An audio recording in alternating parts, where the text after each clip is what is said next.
พี่น้องเดี๋ยวคนขี้ซิมก่อนแซ่บครับสวัสดีครับพี่น้องผมไปครับผมคุณลำขี้ครับสายมื้อนี้คุณลำขี้จะพาพี่พาน้องมาเข้าครัวยายสำทำหยังก็แซ่บมื้อนี้พุ่นแม่ครัวยืนนั่งอยู่พุ่นมื้อนี้จะสุกขาคองัวพาพี่น้องไปเบิ่งนำกันครับครับพี่น้องผมไปครับที่พี่น้องเห็นอยู่นี่จะเป็นในส่วนของขาจากงัวเด้นี่ขาจากงัวอันนี้อ้อมที่ยายโอ้นี่แกงใส่ผักขี้เหล็กนี่อันนี้คือเราจะเตรียมเครื่องแกงใส่ผักขี้เหล็กนะครับอันนี้ในส่วนของที่เห็นอยู่นี่จะเป็นอันจะซุปขาคอนมาย่ายซุปขาคอนแล้วต้มเปื่อยแล้วเด้พี่น้องอันนี้เราตำเครื่องด้วยตำเครื่องอันนี้ที่จะซุปเป็นบ่มีอย่างในวัตถุดิบมีพริกสดพริกน้อยพริกสดที่หนูสวนอยู่สวนบ่ได้ซื้อจากยายเด้พี่น้องนี่แล้วก็มีอย่างอีกก็มีหอมมีกระเทียมแล้วก็มีหอมมีกระเทียมอันนี้พริกป่นพริกแห้งปิวใส่ตาได้ยายพัดลม นางไก่พัดลม ปิวใส่ตาเป็นคอเด้อเป็นกำเด้อนี่กำลังอันนี้เครื่องเทศที่ใส่จะมีพริกสดข่าใบมะกรูดหอมแดงกระเทียมใส่บ่ยายบ่บัดนี้ใส่ดิโอ้อันนี้วัตถุดิบที่ใส่ครับพี่น้องนี่อันนี้คือต้มขาจักงัวเทลงเลยจวกโอ้โหพุ่นล่ะพี่น้องมันจะแซ่บบ่แซ่บกับไข่ล่ะบ่ เอาบัดนี้เครื่องปรุงมีหยังนำบัดนี้เครื่องปรุงเปิดอยู่หั่นคือน้ำปลาร้าแซ่บน้ำปลาร้านัวปลาร้าแซ่บปลาร้านัวเอาพุ่นเบิ่งน้ำปลาร้าให้เก่านี่โอ้หอมเตะดังเลยพี่น้องเตะ ใส่หลายก็เค็มแท้แม่นบ่เครื่องปรุงก็มีหยังล่ะเด้อพี่น้องน้ำปลาน้ำปลาร้าน้ำปลาแดก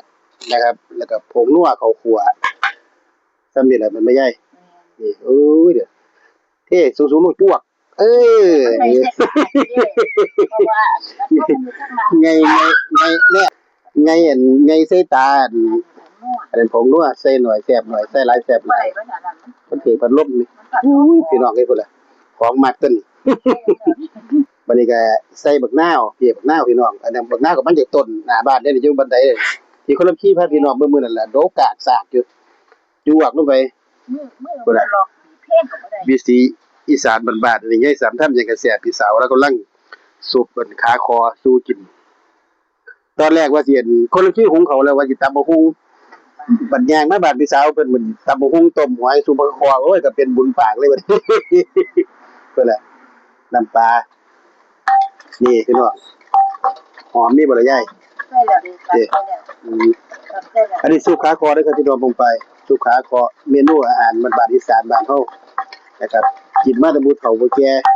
สั่งปู่ย่าตายายพุ่นอู้คือหอมเด้อยายนี่คุยเลยชิมกันมื้ออย่างเดียวแซ่บแล้วพี่น้องแซ่บแล้วแม่นแซ่บแล้วแต่พี่น้องน้าใส่จักยิ้มกันแต่ว่ากินกับข้าวพอดีเลยยายกินกับข้าวจวกแน่นอนเลย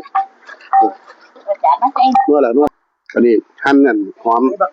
ใบมะกรูดใส่อยู่ใส่กันไว้พันให้หอมแล้วก็ไปเก็บแค่เดียวถาก่อนอันนี้ไม้มินอันสะระแหน่ยังบ่ก็เดือนเนี่ยแต่มันหอมบ่สะระแหน่ยังบ่นี่เป็นไม้มินพี่น้องนี่ได้การเลยพูดล่ะการไม่ใหญ่บัดนี้ปึ๊บอุ้ยพี่น้องสุขาคออยากคั่วยายสำทำนี่ก็แซ่บพุ่นล่ะอุ้ยพี่น้องเอ้ยสุดสะแม่นอายกขึ้นมานุ่มเลยยกปึ๊บพุ่นล่ะพี่น้องอยากคั่วยายสำทำมันก็แซ่บเอิ้นเพิ่นมากินได้มาชิมได้แม่ยายสำมาเด้อใส่มินแล้วใส่ไม้มินแล้วก็ได้หอมเสียงสองนักมวยนั่นล่ะมาพี่น้องมาซิมสุปขาคองัวจากครัวยายสำทำหยังก็แซ่บยายสำทำหยังก็แซ่บเป็นบ่เฮ็ดคนลำขี้เป็นบ่ซิมบ่พอขาย เบิดตั้งได้อยู่ในครัวแซ่บหลายนี่ครับพี่น้องมองไปครับสำหรับสุปขาคอจากครัวยายสำทำหยังก็แซ่บครับพี่น้องเมนูอาหารสายสำหรับวันอังคารนี้ครับมาอยู่มากินนำกันเด้อครับพี่น้องมองไปครับเป็นแซ่บบ่ครับพี่สุปขาคอพี่น้องเอ้ย บอกมากันน้ำลายไหล